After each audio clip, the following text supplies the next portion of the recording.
Ja sam izašla zbog uključenja.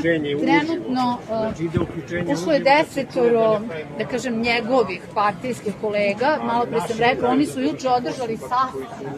Pazite, nije odeljenstvo, nije nastavničko veće, ni ništa što se tiče škola. Oni su držali partijski sastanak u školi da razmatraju šta će da rade sa mnom. I sada je 10 njegovih ušlo, on je insistirao da uđe 10 njegovih, 10 ljudi koji mene podržavaju. Ja sam tražila da povrh toga uđu i mediji.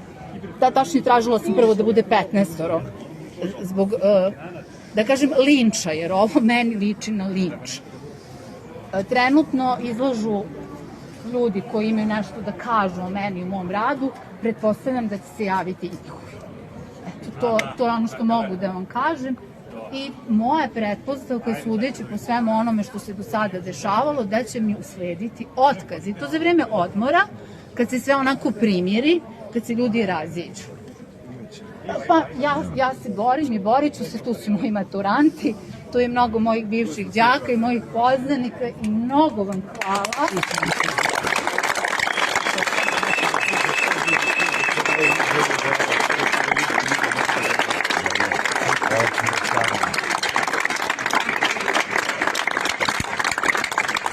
Podržava maturante i studente, to je priroda mog posla, ja ne mogu drugačije.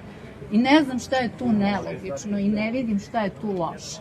To što tražim od njih da uče, ne vidim ni tu šta je loše. Svađamo se mi, ljute se oni na mene. Kad izađu iz škole, mi smo prijatelji.